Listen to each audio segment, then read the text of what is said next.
প্রিয় শিক্ষার্থীরা, আজকে তোমাদের ওই প্রোগ্রামিংয়ের মধ্যে শর্তের অঙ্ক যে ছিল, শর্তের অঙ্কের আমি মূলত অ্যালগরিদম ফ্লোচার্ট একটু ভিন্ন। আমি বলেছিলাম যে শর্তের অঙ্কের অ্যালগরিদম ফ্লোচার্ট একটু ভিন্ন। সেই শর্তের অঙ্কের অ্যালগরিদম ফ্লোচার্ট নিয়ে আলোচনা করব। কিন্তু তার আগে আমাকে একজন স্টুডেন্ট আমাদের বলেছিল যে তোমাদের সাথের স্টুডেন্ট যে একটি বর্ষ অধিবর্ষ কিনা তা নির্ণয়ের অ্যালগরিদম ফ্লোচার্ট সি প্রোগ্রাম, মানে সি প্রোগ্রামটা দেখিয়ে দেওয়ার জন্য আর কি। তো এটাতে তেমন কোনো জিনিস নাই, এটাতে শুধুমাত্র ওই আমাকে ইয়ে করতে হবে, আমাদেরকে সূত্রটা মনে রাখতে হবে, ঠিক আছে? কোনটার? অধিবর্ষ বা লিপ ইয়ার, LEAP ইয়ার, ঠিক আছে? লিপ ইয়ার বা অধিবর্ষ। অধিবর্ষ, লিপ ইয়ার বা অধিবর্ষ মানে কি? লিপ ইয়ার বা অধিবর্ষ মানে হলো আমাদের বছর কত দিনে হয়? 365 দিনে, ঠিক আছে? 365 দিনে হয়। আর ওই 365 দিনে এক বছর হয়। কিন্তু 4 বছর পর পর, 4 বছর পর পর ফেব্রুয়ারি মাস হয় কত দিনে? 29 দিনে, ঠিক আছে? 29, 29 দিনে হয়। আর 29 দিনে হওয়ার পর মানে কারণে এই 4 বছর পর পর 365 দিনের যে মাস বছর আছে, এটা 366 দিনে হয়, ঠিক আছে? এই 366 দিনে হওয়ার কারণে এই বছরটা অধিক হয়। মানে আমাদের নিয়ম অনুযায়ী হওয়ার কথা 365 দিনে মাস, ঠিক আছে? কিন্তু আমাদের 365 দিনে না হয়ে 366 দিনে হয়। তো এইটা অধিক হয়ে যায়, একদিন অধিক হয়ে যায়। তো এই জন্যই এই যে বছরটা, যে যে বছরে ফেব্রুয়ারি মাস 29 দিনে হয়, এই বছরটাকে বলা হয় অধিবর্ষ, মানে অধিক বছরের থেকে অধিক। তো এই অধিবর্ষ বলা হয় এটাকে। যাই হোক, এখন আমাদেরকে নির্ণয় করতে হবে যে কোন বছরগুলা অধিবর্ষ, ঠিক আছে? যেমন মনে করো প্রশ্নতে দেওয়া আছে একটি বছর অধিবর্ষ, মানে একটি বর্ষ অধিবর্ষ কিনা তার নির্ণয়ের প্রোগ্রাম লিখো। এখন একটি বছর তোমাদেরকে দেওয়া হবে, যেমন ইনপুট হিসেবে আমরা একটা বছর নিব, ঠিক আছে? এখন একটি বছর যে কোনো ইনপুট দিতে পারে, 2004 দিতে পারে, 2010 দিতে পারে, 2015 দিতে পারে, 2020 দিতে পারে, 2022 দিতে পারে। যে কোনো একটা বছর দিল, কিন্তু ক্যালকুলেশন করে তোমার প্রোগ্রামটা ক্যালকুলেশন করে বাইর করবে যে এটা অধিবর্ষ কিনা, মানে এটার ফেব্রুয়ারি মাস 29 দিনে কিনা, ঠিক আছে? তো বা এটার বছরটা 366 দিনে কিনা। তো এই যে এটার ক্যালকুলেশনের জন্য 3টা শর্ত, যেমন আমরা ক্লাস 5-এ পড়েছিলাম যে অধিবর্ষ নির্ণয়ের শর্ত হলো যে ইয়ারটা আছে, এই ইয়ারটাকে যদি আমরা কি করি, 4 দ্বারা ভাগ করি, যদি ভাগশেষ শূন্য হয়, ঠিক আছে? যদি 4 দ্বারা ভাগ করি, এই পার্সেন্টটা আমি দিলাম কারণ হলো আমি আরেকদিন বুঝিয়ে দিয়েছিলাম যে পার্সেন্টটা হলো মডিউলাস। এটা দিলে এবং ইয়ার এবং 4 এর মাঝখানে যদি আমি মডিউলাসটা দিই, মডিউলাসটা দিলে কি হবে? ইয়ার এবং মাঝখানে এবং 4 এর মাঝখানে মডিউলাস দিলে এটা ভাগশেষ বাইর হবে, ঠিক আছে? ভাগফল না, ভাগশেষ বাইর হবে। পার্সেন্ট 4 সমান সমান 0 যদি এটা দেই, তাহলে মডিউলাস মানে ভাগশেষ, এটা কি আসবে? ভাগশেষ শেষ আসবে।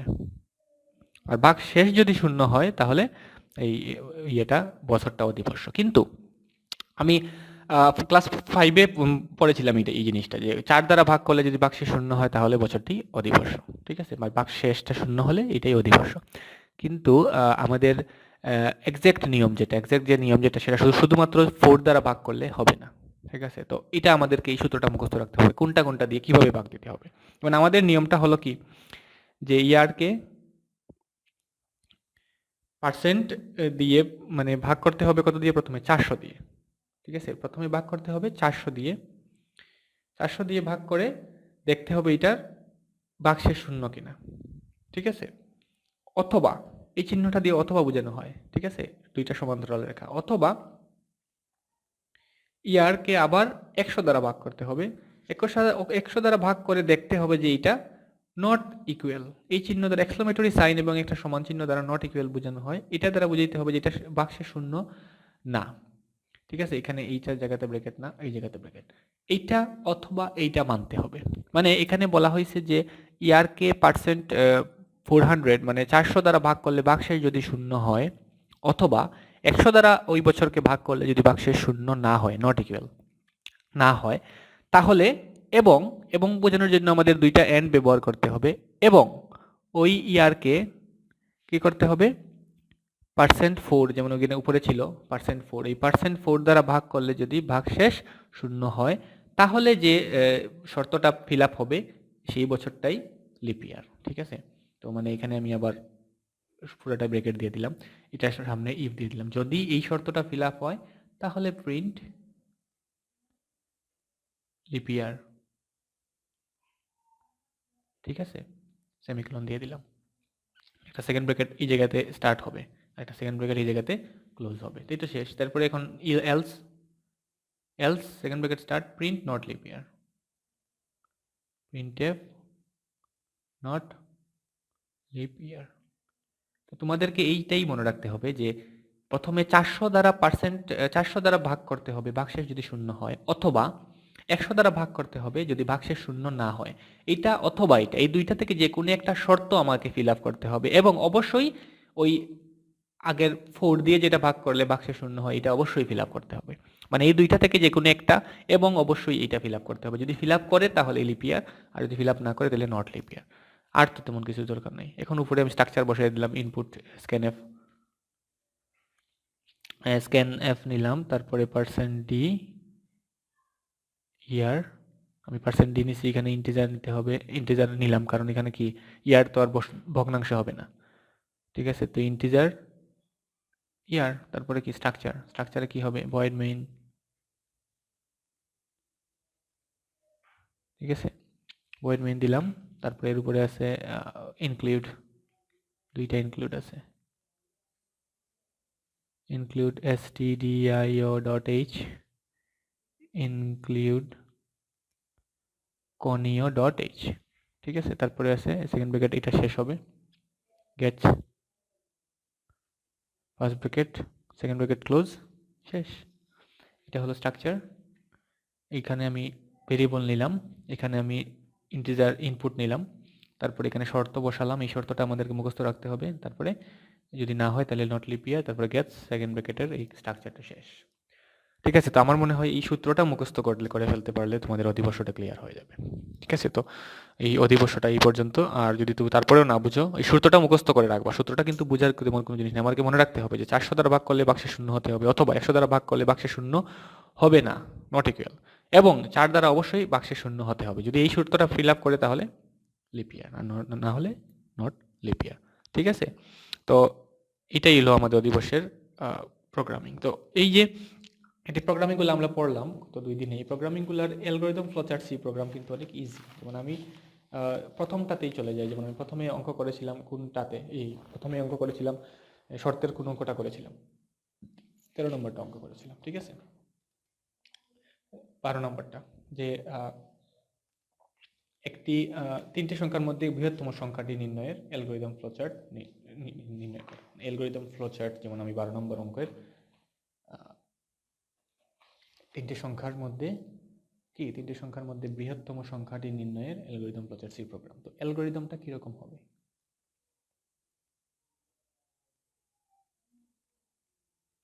3টে সংখ্যার মধ্যে বৃহত্তম সংখ্যার অ্যালগরিদম। প্রথমে কি করতে হবে? অ্যালগরিদমটা ইজি। অ্যালগরিদমের প্রথমে তো স্টেপ 1। স্টেপ 1 এ কি হবে? স্টার্ট হবে, ঠিক আছে। স্টেপ 1 এ স্টার্ট হবে। আচ্ছা, তারপরে স্টেপ 2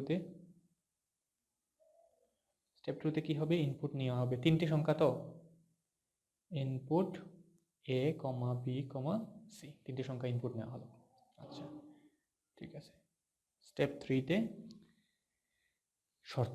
শর্তের মধ্যে কি দিতে হবে? এখানে আমাদের শীটে দেওয়া আছে ইজ, আর আমি যদি ইজ না বসিয়ে হোয়াইলও বসাই তাও হবে, ইজ অথবা হোয়াইল, যে কোনো একটা, ঠিক আছে, যে কোনো একটা। ইজ এ, আমি প্রোগ্রামিং এ যেরকম করেছিলাম, এটা প্রথমে বি, আমি প্রোগ্রামিং এ যেরকম করেছিলাম এটা বি এবং সি থেকে বড় কিনা এটা দেখতে হবে। তাহলে A GREATER greater than B and C, মানে এ যদি গ্রেটার দেন বি এবং সি হয়, is A greater than B and C, অথবা while A greater than B and C. যদি এটা বি এবং সি থেকে বড় হয় তাহলে এখানে কি হবে? প্রিন্ট এ, ঠিক আছে। এটা নাও হইতে পারে, আর ন হইলে পরের স্টেপে 4, ঠিক আছে। 4 স্টেপে কি আবার শর্ত, is B greater than A and C, বিটা এ এবং সি থেকে বড় কিনা এটা দেখবো আমরা। যদি এটা শর্ত ফিল আপ করে তাহলে প্রিন্ট বি, আর যদি না করে তাহলে কি, তাহলে তো আর শর্তের দরকার নাই, সরাসরি পরের স্টেপে কি প্রিন্ট সি। ঠিক আছে, প্রিন্ট সি হয়ে গেল। তো এইটাই এরকমই যে প্রোগ্রামিং এর মতোই, is A greater than B and C, যদি এটা বি এবং সি থেকে বড় হয় তাহলে প্রিন্ট এ, আর না হলে পরের স্টেপে কি বি দিয়ে কাজ, is B greater than A and C, যদি এ এবং সি থেকে বি বড় হয় তাহলে প্রিন্ট বি, আর না হলে প্রিন্ট সি। মানে এও বড় না বিও বড় না, তাহলে তো অবশ্যই সি বড় হবেই। ঠিক আছে, তারপরে তো কি স্টপ এন্ড। স্টেপ 6 এর মধ্যে কি আছে, স্টপ। স্টেপ 7 এর মধ্যে কি আছে, এন্ড। ঠিক আছে, তো এটাই হলো আমাদের এই অ্যালগরিদমের ইয়ে সরি মানে শর্তের অঙ্কের অ্যালগরিদম। এইরকম ভাবে শর্ত দিতে হবে, যে প্রত্যেকটাতে তোমরা দেখে নিও যে এইভাবে শর্ত দেওয়া হয়। ঠিক আছে, আর ফ্লোচার্টটা একটু দেখিয়ে দিই। ফ্লোচার্টটা একটু জটিল, কিন্তু তেমন জটিল না। ফ্লোচার্টটাই এখানে মেইন। ফ্লোচার্টের মধ্যে তো অ্যালগরিদমের মতোই হবে। ঠিক আছে, অ্যালগরিদমের মতোই হবে। প্রথমে তো স্টার্টটা হবে উপবৃত্তের মধ্যে। ঠিক আছে, স্টার্ট থেকে বের হলো একটা তীর চিহ্ন, তারপরে ইনপুট তো সামান্তরিক, এ বি সি। ঠিক আছে, ইনপুট গেল, ইনপুট নেওয়ার পর শর্ততে কি আসবে, রম্বস। শর্তটা কি, এ গ্রেটার দেন বি কিনা, এ গ্রেটার দেন বি কিনা, এটা শর্ত। এটার দুইটা দিক থাকবে, একটা ইয়েস একটা নো। ইয়েস মানে কি, এ গ্রেটার দেন বি, আর নো মানে কি, মানে এ বড় না, এ মানে কি বি বড়। Is it clear? আমি আবার বলি, এ গ্রেটার দেন বি শর্ত মানলে, মানে ইয়েস হলে এ বড়, আর যদি না মানে তাহলে কি এ বড় না। এ বড় না হলে এখানে এ আর বির মধ্যে এ বড় না, তাহলে বড় কে, বি বড়। তাহলে নর দিকে গেলে বি বড়, আর ইয়েস এর দিকে গেলে এ বড়। ঠিক আছে, আমার মনে হয় বুঝার কথা এলো এটা। এখন যদি ইয়েস হয় মানে এ বড় হয়, তাহলে আবার শর্ত, এটা কার থেকে বড় হইলো, বি থেকে বড় হইলো। এখন এবং সির সাথে তো আমার কম্পারিজন বাকি রয়ে গেছে, তো এখানে এ আবার বড় কিনা সি থেকে দেখতে হবে। ইয়েস হলে এইদিকে, ন হলে এদিকে। ইয়েস হলে মানে কি, ইয়েস হলে এ গ্রেটার দেন সিও, মানে এদিকেও এ বড় বি থেকে, এখানে ইয়েস মানে কি এ বড় সি থেকে, তাহলে এ কিন্তু বি থেকেও বড় হয়ে গেছে, সি থেকেও বড় হয়ে গেছে, তাহলে এখানে প্রিন্ট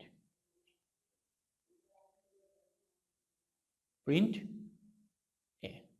ঠিক আছে, মানে আমার এক সাইড শেষ। যদি এ বড় হয়, বি থেকেও বড় হয় এবং সি থেকেও বড় হয়, তাহলে এ প্রিন্ট হয়ে যাবে, আর কোনো মানে বাধা নাই এখানে। কিন্তু যদি এ বড় না হয়, মানে বি বড় হয়, তাহলে এখানে এদিকে ন দিকে চলে আসে, তাহলে কি হবে, বিটা এর থেকে বড় হবে। আর বিটা এর থেকে বড় হলে এখানে বির ক্ষেত্রে একটা শর্ত আমাদের প্রয়োগ করতে হবে, সেটা হলো বিটা সি থেকে বড় কিনা। ঠিক আছে, আমার মনে হয় বুঝার কথা, যে এখানে তো বি এ থেকে বড় হয়ে গেছে, এখন বিটা প্রিন্ট করতে হলে কি বিকে কি করতে হবে, সির থেকে বড় দেখাতে হবে। ঠিক আছে, তো সির থেকে বড় দেখাইতে হলে আমাদেরকে আবার শর্তে ফিল আপ করতে হবে। শর্ত যদি ইয়েস হয়, ইয়েস মানে কি বিটাও বড়। ঠিক আছে, শর্ত ফিল আপ মানে কি বি বড়, তো বি এ থেকেও বড় হয়ে গেল, বি সি থেকেও বড় হয়ে গেল, তাহলে কি সামান্তরিক প্রিন্ট বি। ঠিক আছে, তো এটাই গেল আমাদের দুইটা জিনিস। আর যদি না হয়, মানে বিটা যদি বড় না হয়, তাহলে কে বড়, সি বড় হবে। এখানে বি যদি বড় না হয়, সি এবং বির মধ্যে বি বড় না, তাহলে কে বড়, সি বড়। ঠিক আছে, তাহলে সি বড়, তাহলে এখানে এইদিকে আমরা পাইছি কি, বি বড়, এ থেকে বি বড়। এখানে ন হওয়ার ফলে আমরা পাইছি এ থেকে বি বড়। আবার এখানে ন হওয়ার ফলে পাইছি যে বি থেকে আবার সি বড়, তাহলে টোটাল সবচেয়ে বড় হলো কি, সি বড় হলো। তাহলে এখানে সি প্রিন্ট হবে, এদিকে গিয়ে সি প্রিন্ট হবে, দিলাম আমি সি প্রিন্ট। ঠিক আছে, তো এখানে আমি দিলাম কি, সিটা প্রিন্ট করতে হবে, প্রিন্ট করলাম কি সি। এখন আবার এদিকে একটু আসি আমরা। এখানে আমি প্রথমটাতে পেয়েছিলাম কি, যদি এদিকে আসে তাহলে এ বড়। ঠিক আছে, এ বড়, কার থেকে বড়, বি থেকে বড়। আবার এখানে সির সাথে তুলনা করে যদি ইয়েস হয়, তাহলে তো এ বড়, বি সি থেকে বড়, এ প্রিন্ট হয়ে যাবে। যদি সি থেকে বড় না হয়, তাহলে কে বড় হবে, অবশ্যই সি বড় হবে। এদিকে ন হলে কে বড়, সি বড় হয়ে যাবে। তাহলে এখানে শর্ত কি আসবে, এদিকে যে সি বড়। তো আমার দেখা গেছে যে এইদিকে বি বড় হবে, বি থেকে আবার সি বড় হবে, এদিকে এ বড় হবে, আবার এ থেকে সি বড় হবে, মানে উভয় দিকেই এইদিকে আসলে কি সি বড় হবে, তাহলে সি প্রিন্ট। তাহলে আমি দুইবার সি এখানে প্রিন্ট করব না, আমি সি একবারই প্রিন্ট করব। এখানে ছোট বৃত্ত দিয়ে সংযোগের ক্ষেত্রে আমরা ছোট বৃত্ত ব্যবহার করেছিলাম, মানে শিখেছিলাম। এটা ছোট বৃত্ত দিয়ে আমরা একটাই কাজ করে নেব, ঠিক আছে। মানে দেখো আমাদেরকে কিন্তু তিনটা সংখ্যা নিলাম ইনপুট, তিনটা সংখ্যার মধ্যে আমাদেরকে কি করতে হবে, যে আমরা তো এখানে অঙ্ক করব না, অঙ্ক করবে কি প্রোগ্রাম, আর প্রোগ্রামই ডিফাইন করবে যে এখানে কোনটা বড় কোনটা ছোট। তাহলে আমাদেরকে শর্ত দিয়ে বারবার বুঝিয়ে দিতে হবে যে কোনটা বড় এবং কোনটা ছোট। আমাদেরকে এইগুলা দেওয়ার প্রয়োজন নাই, আমরা এইগুলা মানে ইয়ার জন্য দিয়েছি, বোঝার জন্য দিয়েছিলাম, শুধুমাত্র ইয়েস নো গুলা দিব। আমি আবার একটু বুঝিয়ে দিই। ইনপুট এ বি সি নিলাম, শর্ত দিলাম এ এবং বির মধ্যে, শর্ত দিলাম কার মধ্যে, এ আর বির মধ্যে, কোনটা বড়, গ্রেটার দেন দিলাম এর দিকে, মানে এটা যদি বড় হয়, যদি এ বড় হয় তাহলে ইয়েস এর দিকে যাবে, যদি বি বড় হয় তাহলে নর দিকে যাবে। আমি ধরলাম এর দিকে গেছে, মানে ইয়েস এর দিকে গেছে, মানে এ বড়। এখন এ কার থেকে বড় হইলো, বি থেকে বড় হইলো। এখন এটা বি থেকে বড় হয়েছে শুধুমাত্র, তাহলে আমাকে এটা প্রিন্ট করতে হলে এটা সি থেকেও বড় ধরে নিতে, মানে আমাদেরকে বের করতে হবে। যদি সি থেকেও বড় হয় তাহলেই আমাদের এ প্রিন্ট হবে। তাহলে আমি এখানে আরেকটা শর্ত দিলাম কি, এ গ্রেটার দেন সি কিনা, এ গ্রেটার দেন সি কিনা, এই শর্তটাও দিলাম যে এটা বি থেকে তো বড় হয়ে গেছে, সি থেকে বড় কিনা। যদি বি সি থেকেও বড় হয়ে যায় তুলনা করে, তাহলে তো এ প্রিন্ট হয়ে যাবে এখানে, ঠিক আছে। আর যদি এখানে এ বড় না হয় তাহলে কে বড় হবে, সি বড় হবে। তাহলে বি থেকে এ বড় আর এ থেকে সি বড়, তাহলে সবচেয়ে বড় কোনটা, সি। তাহলে এদিকে যখন ন হবে তখন সি প্রিন্ট হবে, ঠিক আছে। মানে আমার এই দুইটাই ক্লিয়ার হয়ে গেল। এদিকে এসে এখানে ইয়েস হলে এ প্রিন্ট, ন হলে সি প্রিন্ট, ক্লিয়ার। আবার যদি আমি এদিকে যাই, এদিকে গেলে কে বড় হবে, বি বড় এ থেকে। এখানে এ বড় হয় নাই, এর মানে বি বড়, এদিকে আসা মানে কি বি বড়। আচ্ছা, বি বড় পাইলাম। এখন বিটা কার থেকে বড় পাইছি, এ থেকে বড় পাইছি। তাহলে আমাকে বি কে কি করতে হবে, যে বিটা সি থেকে বড় কিনা এটা দেখে নিতে হবে। তাহলে আমি শর্ত দিলাম কি, বিটা সি থেকে বড় কিনা, এই যে শর্ত দিলাম আমি, বিটা সি থেকে বড় কিনা। যদি সি থেকেও বি বড় হয়ে যায়, এখানে তো বি বড়, আর যদি সি এখানেও বিটা বড় হয়ে যায়, তাহলে এ এবং সি দুইটা থেকেই বি বড়, তাহলে বি প্রিন্ট হয়ে যাবে, ঠিক আছে। আর যদি আমার এখানে বিটা বড় না হয়, সেকেন্ডটাতে বি বড় না হলে বড় কোনটা হবে, সি বড় হবে। তাহলে এখানে এ থেকে বি বড় হলো, আর বি থেকে আবার সি বড় হয়ে গেল, তাহলে সবচেয়ে বড় কোনটা, সি আসলো। যদি এদিকে ন আসে তাহলে সি বড়, আর সি বড় মানে এখানে সি প্রিন্ট। মানে আমার উভয় ক্ষেত্রেই কাজ হয়ে গেছে। বি যদি দুইটা থেকে বড় হয় বি বড়, আর বি যদি সি যদি বড় হয় বি থেকে, তাহলে তো এ থেকে বি বড়, বি থেকে সি বড় যদি হয়ে যায় তাহলে তো সি প্রিন্ট হলো, ঠিক আছে। মানে আমাকে প্রত্যেকটা অ্যাঙ্গেলের কাজ দেখিয়ে দিতে হবে। আমাকে এও বড় হইতে পারে, বিও বড় হইতে পারে, সিও বড় হইতে পারে। দেখা যাবে যে এ বি এবং সি থেকে বড়, আবার দেখা যেতে পারে বি এ এবং সি থেকে বড়, আবার দেখা যেতে পারে সি এ এবং বি থেকে বড়। তাহলে আমার যে কন্ডিশনটা মিলবে ওই কন্ডিশন অনুযায়ী আমার এ হোক আর বি হোক আর সি হোক প্রিন্ট হয়ে যাবে, যে কোনো একটা প্রিন্ট হয়ে যাবে, যেটাই বড় সেটা প্রিন্ট হয়ে যাবে। প্রিন্ট হওয়ার পর কি আমাকে স্টপ ইন করতে হবে না, স্টপ ইন তো আমি তিনবার করবো না, আমি একবারই করবো। এই জন্য এখানে ছোট বৃত্ত দিলাম, এটা থেকেও এটাতে আসবে, এটা এদিকে আসলেও এটাতে আসবে, এদিকে আসলেও এটাতে আসবে। আর তারপর এখানে একটাই স্টপ এন্ড হবে, স্টপ এন্ড, ঠিক আছে। তো আমার মনে হয় এটা বোঝার কথা। তোমরা একটু শর্ত মিলিয়ে দেখবে আমার কথা মতো, যে প্রথমে এটা নিলাম বির সাথে, যদি এটা বড় হয় তাহলে আবার এটা নিলাম সির সাথে, যদি এটা বড় হয় এ প্রিন্ট। আর যদি এ থেকে সি বড় হয়ে যায় তাহলে তো সবথেকে সি বড়, সি প্রিন্ট। আবার এখানে এ যদি বড় না হয় বি, বি বড়, আর বি সি থেকে বড় কিনা দেখলাম, যদি বি সি থেকে বড় হয় তাহলে তো বি প্রিন্ট, আর যদি সি থেকে বড় না হয় সি বড় হয়ে যায় তাহলে সি প্রিন্ট।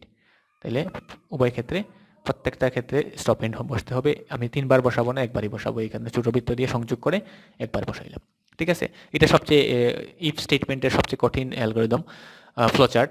এইটা বুঝতে পারলেই তোমরা বাকি সব বুঝতে পারবে। বাকি সবগুলাতে কিন্তু এরকম তিনটা শর্ত থাকে না, দেখুন দুইটা শর্ত থাকবে বা একটা শর্ত থাকবে, এই একটা শর্ত দিয়ে দিলেই হয়ে যাবে, ঠিক আছে। তো আমার মনে হয় এটা আজকে এই পর্যন্তই থাক। তোমরা এইটা ভালো করে বুঝো, দেখো। যদি না বুঝো অ্যালগরিদম ফ্লোচার্ট তোমরা আমাকে বলবা, আর যদি বুঝে যাও তাহলে তো আমরা আগামী ক্লাসে অন্য নতুন একটা প্রোগ্রামিং এর রুলস বা নিয়ম নিয়ে আসবো, ঠিক আছে। তো ভালো থাকো সবাই, আর ক্লাস ঠিক মতো মনোযোগ দিয়ে করো। আর অ্যাসাইনমেন্ট তোমাদের আমি দিয়ে দিব আজকালের মধ্যে। তোমাদের অ্যাসাইনমেন্ট জমা দেওয়ার তারিখ হলো আগামী মাসের জানুয়ারি মাসের 10 তারিখে, ঠিক আছে। তো মনে করো আরো 10 দিন আছে, তোমরা সুন্দরভাবে বুঝে শুনে প্রোগ্রামিং এর দিব না আমি, আমি দিব তোমাদের দিব HTML থেকে দিব, এবং HTML থেকে দিব, এবং আমি সেকেন্ড চ্যাপ্টার থেকে একটা প্রশ্ন দিব, সেকেন্ড চ্যাপ্টার থেকে, ঠিক আছে। প্রোগ্রামিং আমি এখনো টাচ করব না। প্রোগ্রামিং আমি পরবর্তীতে সেকেন্ড চ্যাপ্টারের সাথে আবার প্রোগ্রামিং একটা দেব, আরেকটা যখন তোমাদের টাইম থাকবে, ঠিক আছে। তো আহ, তো কি দেব আমি, যে অ্যাসাইনমেন্ট দিব আমি এই এইচটিএমএল থেকে এবং সেকেন্ড চ্যাপ্টার থেকে। সেকেন্ড চ্যাপ্টারের তোমরা কি পড়বা? সেকেন্ড চ্যাপ্টারের তোমরা পড়বা ওই সেকেন্ড চ্যাপ্টারের পড়বা মাধ্যম, তার মাধ্যম, তারবিহীন মাধ্যম, মুড, মেথড, ব্যান্ডউইথের প্রকারভেদ আর টপোলজি। ঠিক আছে, এই তিন জায়গা থেকে যে কোনো একটা জায়গা থেকে প্রশ্ন থাকবে, আর এইচটিএমএল থেকে একটা থাকবে। ঠিক আছে, এইচটিএমএল এর সবচেয়ে ইম্পর্টেন্ট হলো টেবিল, টেবিলের পরে আছে হাইপারলিঙ্ক, ইমেজ সেটআপ, তারপরে আছে লিস্ট আছে, সাবস্ক্রিপ্ট আছে, সুপারস্ক্রিপ্ট আছে। ঠিক আছে, তো এগুলা একটু পরে দেখে শুনে রাখবা, আমি ইয়ে দিয়ে প্রশ্ন দিলেই তোমরা এগুলা সুন্দর করে লিখে নিবা। ঠিক আছে, আর কভার পেজটা আমি বানিয়ে দিব তোমাদেরকে, ওইটা ইউজ করবা, সুন্দর হবে দেখতে। ঠিক আছে, তো ভালো থাকো সবাই, ধন্যবাদ সবাইকে।